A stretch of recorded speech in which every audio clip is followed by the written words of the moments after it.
you're sneaking in from Poland. Like, the border czars are never like cracking down on the Polish illegals, are they? You don't hear ICE saying like, oh, they're like, what's the worst you're gonna do? Start sweeping the streets, or bootleg some kielbasa, create a plastic bag shortage. But my grandmother eventually became legal, but she never trusted the government. She probably wouldn't trust the FAA either. And that meant banks too. She thought all your money should be kept safe in your bra. And you can always tell when she was like loaded down with the pension cash, because her boobs would be at her hips instead of her waist. And she never had trouble with her credit score. It was always a 40 double D. But it was brutal for me on a hot day, because she would dig into her bra and whip out a wet dollar bill. I know, right? This real. And tell me to go to the store and buy bread. And I'd be like this on my bike, like trying to air dry it before I got there. And it never worked. The cashiers would see me coming and they'd be like reaching for the rubber gloves. They called me like Little Miss Biohazard. So Polish was her language of choice, which means that nobody knew what the fuck she was saying. And so she was a little bit cranky and a little bit bold, and so she would say some pretty shitty things to people, and they have like no idea. So here, I think there's one person here who's gonna know what I'm saying. She'd say things like, "Twoje dziecko wygląda jak mężczyzna." And what that means is, your baby looks like a man. And these people would be like, oh, the old lady thinks my baby's cute. Actually, she understood English, she just chose not to speak it. But when she had to, she stuck to the 6 basic dog commands. So I'd like go to her house and I'd walk into the living room trying to sit on the couch. She'd be like, off, down, no. So I'd wander into the kitchen, grab a bowl, maybe get some food, sit. Time to go, I'm looking at the door, stay. So by the time I was 10, I could sniff my way to her slippers. I could open a door with my head. And to this day, when I see a cookie, I jump and twirl a little. Actually, she could be nice. One summer, for my birthday, she gave me a necklace. Yeah, it was pretty cool. It kept the fleas off me for like 90 days.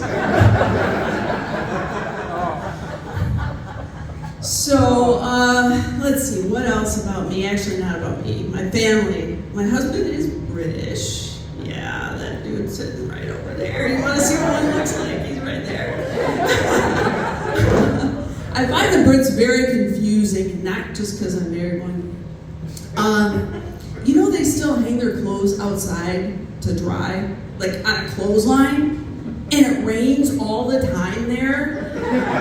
And so their underwear stays on the line for like days. And when it finally dries, you know how stiff it is? I mean, dude, I think that's what explains those royal guards. And when you ask, or when they offer you pudding and you think you know what you're getting, surprise! Oh yeah, you know what's coming. It's a giant pile of meat, right? And if you want actual pudding, well, that's called spotted dick. Can't really spotted dick.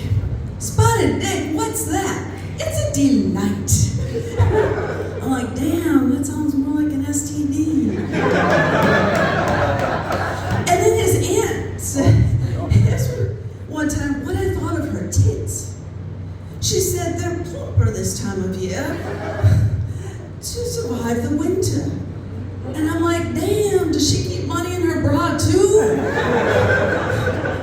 And then his uncle chimes in with like, oh, the tits are lovely. I love to watch them fly about. And then he asks for a fag and a banger. I know, right? Confusing. Turns out he wanted a sausage and a cigarette.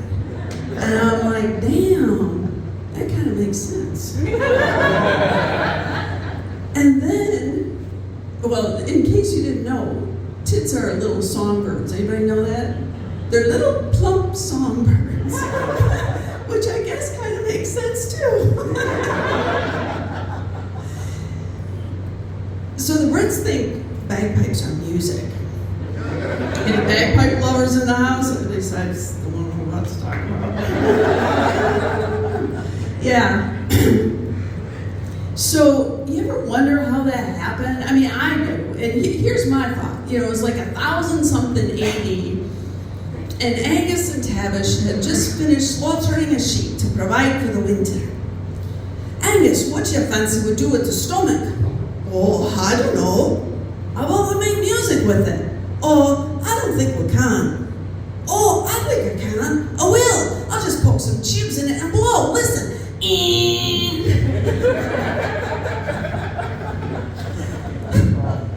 Legend has it that the Brits played the bagpipes to drive away demons.